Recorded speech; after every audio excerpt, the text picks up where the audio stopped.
Hey everyone, how's it going? So quick little update before we get into today's topic. Me typically uploading a video today on Tuesday would mean that I'd have another video coming up later this week on Friday. I will not be doing that, however. I'm actually working on a different video that's going to be coming up next week on Monday. So that again is a little bit off schedule for me, but it is a bit of a special occasion for any of you who are my sort of longtime viewers. You're probably going to enjoy next week's video, so be on the lookout then. But I wanted to get something else up sort of in the meantime, and this is a topic that I have been sort of thinking about for quite a while, but I was kind of waiting for a really good reason to do it. And we just had the Horizon 2 Forbidden West showcase from PlayStation last week, and this sort of sparked up the controversy and discussions basically surrounding this topic. So I'm actually not sure what I'm going to call this video, but it's going to be somewhere along the lines of, do console gamers have a right, or should they have an opinion really, or have a basis to complain about performance or anything like that in their games? Because typically when you buy a console game, you're purchasing a fixed piece of hardware that is going to last you for 5 to 7 years, let's just say. And you don't have the ability to really upgrade that. Really, that kind of changed during the 8th generation, where we got the PlayStation 4 Pro and the Xbox One X, which really kind of came to light because of the increased efficiency, as well as just the cheaper products that 4K TVs were really coming out during that time. So that kind of what really kind of sparked those consoles coming out, is we just had like this influx of 4K televisions, and they were extremely affordable, to the point where they were only a few $100s, and you had consoles that had come out in 2013 that didn't even output at 4K. But regardless of that, here we are, and Horizon Forbidden West, they had, Guerrilla Games showcased their PS5 demo this past week. I was watching it live as it happened, and I was really, really blown away. I was actually very excited about what I saw. I thought that the graphics were just mind-blowingly excellent. I watched it again during the 4K YouTube upload that Sony did, and it just looked phenomenal. I think that Guerrilla Games did a great job with that game, and I liked the first Horizon, but I wasn't like completely in love with it. But it looks to be it looks to me that they sort of fixed all of these issues that I had with the original game based on what they showed us in this gameplay demo. But what is really started the controversy is regarding the actual visual presentation of this gameplay demo, because they had showcased and told us that this is the game running on PlayStation 5, and what we saw was really, if you kind of look from the 4K video on YouTube, it's a 4K output, it looks to be, or at least a checkerboard rendering that they used again in the original game, but it is running at 30 frames per second. And so now you got a lot of people sort of sitting here saying that 30 FPS is completely unacceptable, and they should have multiple graphics modes. Honestly, we don't know at this point. It may very well be that we'll have a 60 FPS mode option, but I was really seeing a lot of people get really upset over the fact that what we were initially shown, at least, was a strict 30 FPS gameplay demo. And it just got me thinking, like, when did this start becoming a real point of contention? Because the language that these people were using were making it seem like the game was literally unplayable at 30 FPS, as if this was a brand new thing, and that we had moved far beyond the 30 FPS threshold in gaming. The next generation has just kicked off, and we have been fortunate enough to have had really 60 FPS in pretty much all the available games. In fact, I can't really think of one particular game that you were forced to play in its 30 frames per second mode option, at least from what I played. Everything that has come out has been 60 FPS, or has offered at least a 60 FPS mode, and I played, pretty much all the games so far in 60 FPS, with the exception of, I think, Spider-Man Miles Morales, which I did opt to actually play that game through in the fidelity mode with the ray tracing graphics and all that stuff. I just wanted to see like the full suite of graphics graphics available, but I didn't mind it, the 30 FPS mode in that game. It just got me, thinking. It's like, when did this become such like a controversial thing? And a lot of people are saying that the consoles are underpowered now, that, this isn't next gen's all about 60 FPS, and I have been gaming for pretty much my whole life, and I started on the N64 as my first console, and I went through the PlayStation 2 and the 360 and the PS3 and the PS4 and all those consoles and stuff. So I've been with gaming for a while, and 30 FPS is sort of been always there, since really the beginning, at least from my history when it comes to video games. It's like, okay, 30 FPS is nothing necessarily new, and we've really come a long way, I think, in terms of hitting target frame rates. It used to be, I remember especially on the 7th generation, and it's so evident going back to those games to play them again today, that if you actually go back to play a lot of those games during the 7th gen, a lot of them didn't even hit their 30 FPS targets. Their frame rates were waving all over the place, and we've certainly come a long way in terms of making sure things are more stable, much more playable.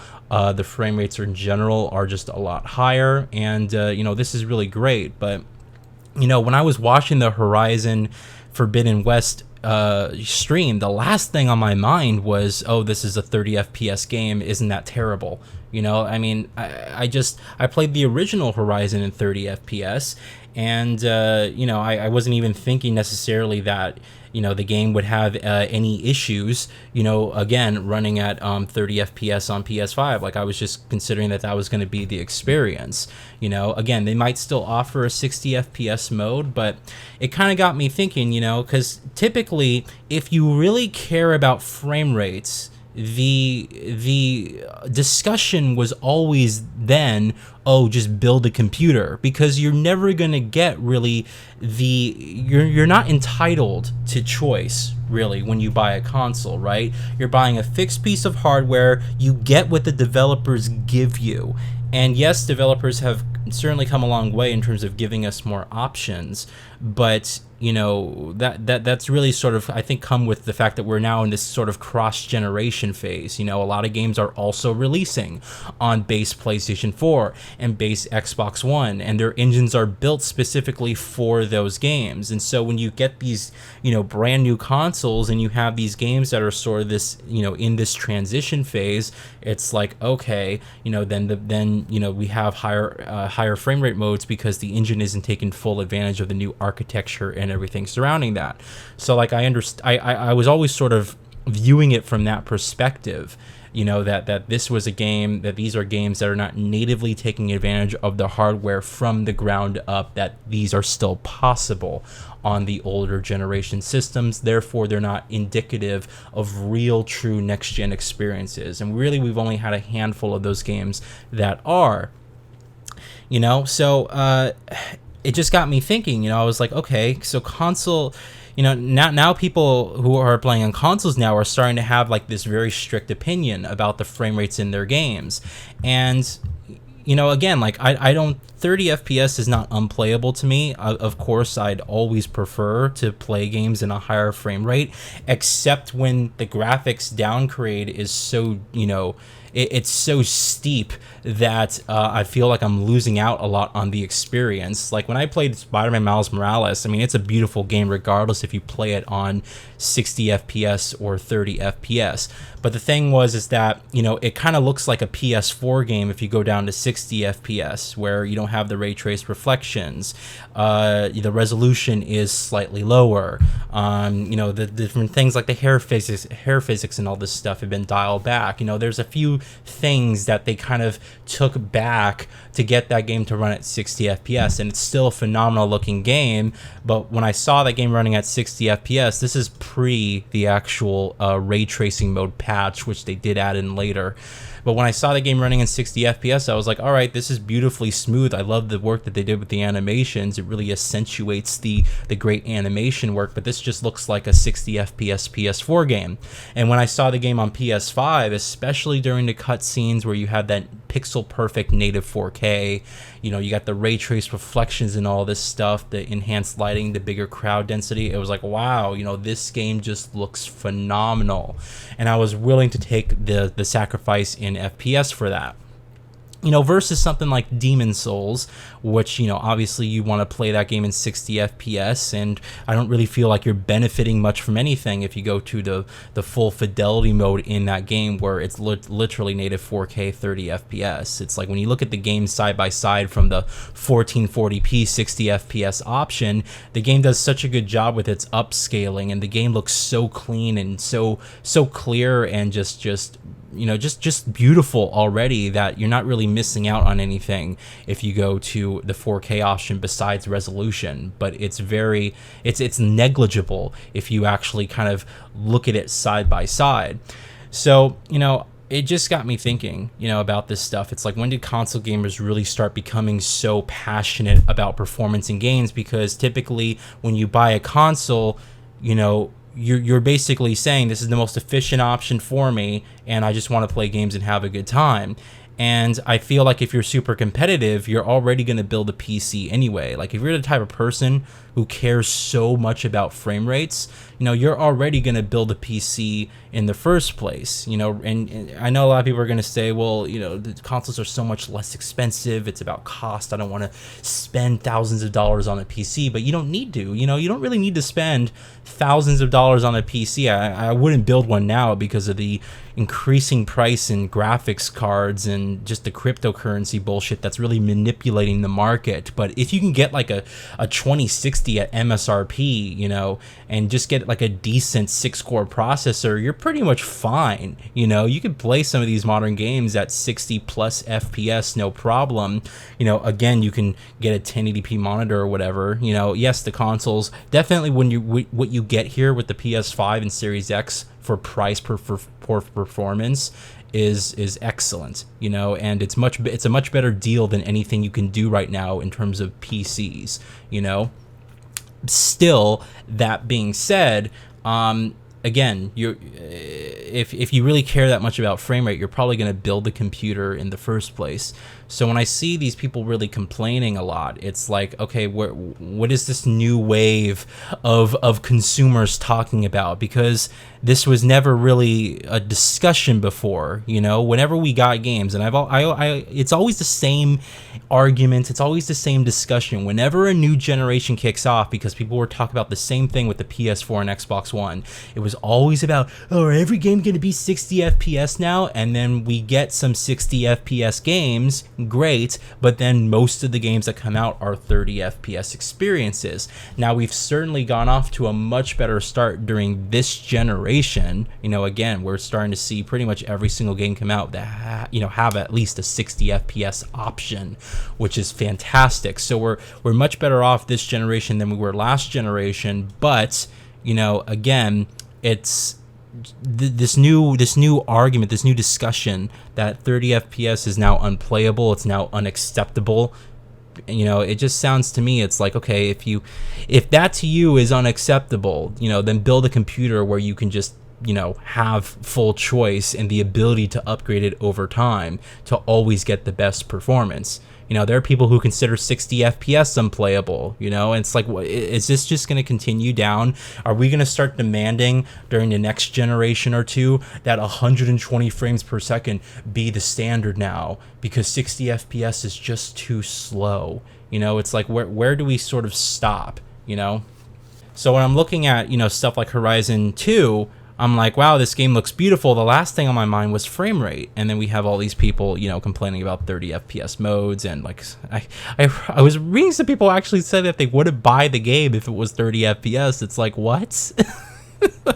The game looks awesome. You know, I was really, really impressed by the demo. The graphics really lived up to that original CGI trailer that they showed us to reveal the game. I'm like, wow, the game actually looks as good as that trailer, which leads me to believe that that trailer wasn't even pre-rendered. It was actually in-game assets. So I'm very impressed with what they're doing visually. I think it's definitely a next generation game for sure. And regardless of the frame rate that it runs at, you know, I'm going to enjoy it. If it is 30 FPS, I'm perfectly fine with that. I'm going to enjoy it just like I did with the original game. And you know, again, it's like I play games in 30 FPS a lot, you know, and I played games in 120 FPS. I played games over 120 FPS. You know, I had those high refresh rate monitors back when I was really building my computer and getting involved in PC gaming and stuff. You know, I've certainly played games at all types of frame rates, and absolutely, you know, playability is extremely important, and the game will always feel better to play the higher the frame rate is. You know, absolutely. That's not the argument that I'm placing here. What I'm talking about is this notion that it is now unacceptable, that the whole system must be changed to accommodate for now higher frame rates over the lower frame rates. You know, that's what I'm sort of discussing here. It's not making an excuse for 30 FPS is perfectly fine and you could perfectly play it. It's like, yeah, you can play it, but obviously 60 FPS feels better and is preferable. I'm completely on board with that. But again, you know, it's the notion that people shouldn't buy the game, or that the game is now unplayable because it's a 30 FPS experience. That I do not agree with, and I would encourage you all to actually go back and play some games during the previous generation and the generation before, where you'll learn that, you know, the Battlefield games, hell, I had so much fun with Bad Company 2. That's a 30 FPS game on PS3 and 360. You know, didn't bother me. I had a great time with that game, and that was a first-person shooter. You know, Call of Duty has always been sort of a 60 FPS series. You know, but there are dips and stuff. You know, especially during the early console ports of those games. You know, but I played a ton of games, competitive as well, during 30 FPS. Halo's always been 30 FPS before this past generation, so it's like, you know, I get it. You know, I played games like that before. It's fine. And anyway, I just wanted to sort of talk about it because it kind of got me thinking, like, if you own a console, do you even have the right to complain then? You know, because the whole point in owning a console is that you want something that's efficient, that's going to be value cost for performance, and it's going to, you know, you're going to put it on your TV. You're not going to have to think about getting a new piece of hardware for 5 to 7 years. It's going to last you. You're going to be able to play all the modern games coming out. That's great. That's why you buy a console. If you want higher performance, if you want options, if you want scalability, then you can build a PC. And I feel like, you know, that's, again, if 30 FPS is so severe to you that it bothers you and you can't handle it, then build a computer, because you're just going to be much more happier at the end of the day. So anyway, that's my opinion on this. I kind of wanted to get your guys' feelings for sort of what's going on and how you feel. So let me know what you guys think. Did I kind of miss the mark here? You know, should we really kind of make this change for 60 FPS now being the standard across all games, and 30 FPS shouldn't? Anyway, thank you all so much for watching, and hope you have a good day, and I will see you for next week's video, which I hope will really excite some of you guys. Thank you.